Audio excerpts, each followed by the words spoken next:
আজকে আমি অত্যন্ত ভারাক্রান্তর হৃদয়ে বলতে চাই, শুধু আমি না, বাংলাদেশের 18 কোটি মানুষ, বাংলাদেশের নয়নের মণি, তিনবারের সাবেক প্রধানমন্ত্রী বেগম খালেদা জিয়ার আজকে জানাজায় শরিক হয়েছি। যে নেত্রী কখনোই আপোস করি নাই, আজীবন সংগ্রাম করছে দেশের মানুষের জন্য, দেশের মাটির জন্য, দেশের সম্পদের জন্য। আজকে সেই নেত্রীকে আমরা হারাই।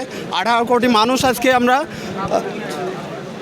18 কোটি মানুষ আমরা এখানে তার জানাজায় সবাই শরিক হতে পারি নাই, কিন্তু তাদের পক্ষ যারা আসে নাই, মা বোনেরা আসে নাই, তাদের পক্ষ হয়ে আমরা যারা আছে লক্ষ মানুষের স্রোত এখানে আজকে উপস্থিত হয়েছে।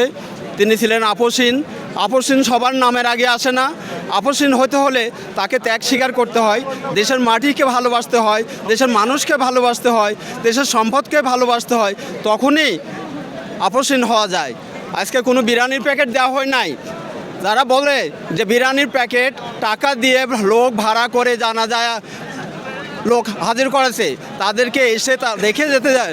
মানুষ স্বতঃস্ফূর্তভাবে আসছে ত্যাগ স্বীকার করে।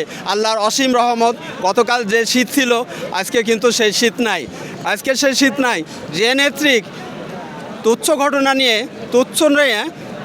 মিথ্যা অপবাদ দিয়ে তিলে তিলে কারাগারে তাকে আটকায় রাখা হয়েছে, নির্যাতন করা হয়েছে, সে নেত্রী কখনোই বলে নাই যে আমি দেশের বাইরে চিকিৎসার জন্য যাব না, মরতে হলে আমি আমার দেশেই মরব, আমাদের দেশের চিকিৎসকরাই চিকিৎসা করবে। কত বড় ত্যাগ স্বীকার করছে।